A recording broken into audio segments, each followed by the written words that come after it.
ഈ ഒരു വീഡിയോ ഭാഗത്ത് നമ്മൾ നോക്കാനായിട്ട് പോകുന്നത് റേഷൻ കാർഡില് വീട് സംബന്ധമായിട്ടുള്ള കാര്യം എങ്ങനെയാണ് ചെയ്യുക എന്നതാണ്. ഫോർ എക്സാമ്പിൾ, ഒരു വാടകക്കാരനായിരുന്ന ഒരു വ്യക്തി വാടകയ്ക്ക് നിൽക്കുന്ന സമയത്ത് എടുത്തിരിക്കുന്ന ഒരു റേഷൻ കാർഡ് അത് സ്വന്തമായിട്ട് വാങ്ങി.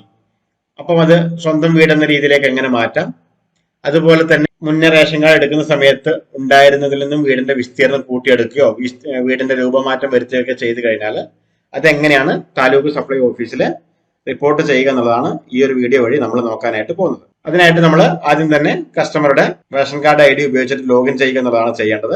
എങ്ങനെയാണ് ലോഗിൻ ID ക്രിയേറ്റ് ചെയ്യുക എന്നുള്ളത് ഇതിനു മുന്നേയുള്ള വീഡിയോയിൽ കൃത്യമായിട്ട് കൊടുത്തിട്ടുണ്ട്.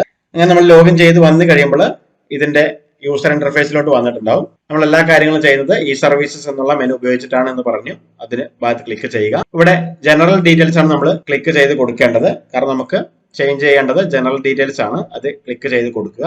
ഇവിടെ നമുക്ക് കാർഡ് സംബന്ധമായതും ഫാമിലി സംബന്ധമായതും രണ്ട് കാര്യങ്ങൾ ഉണ്ടാവും. അതിനകത്ത് കാർഡ് സംബന്ധമായത് സെലക്ട് ചെയ്ത് ഗോ എന്നുള്ള ഭാഗത്ത് ക്ലിക്ക് ചെയ്യുക.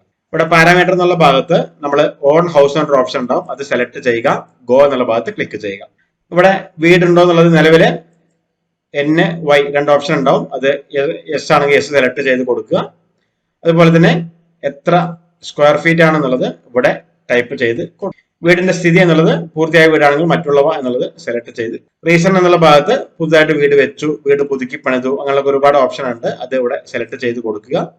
സേവ് എന്നുള്ള ഭാഗത്ത് ക്ലിക്ക് ചെയ്ത് കൊടുക്കുക. സ്വന്തമായിട്ടാണ് നമ്മൾ വീട് വാങ്ങിക്കുന്നതെങ്കിൽ നമ്മൾ എന്ത് ചെയ്യേണ്ടി വരും?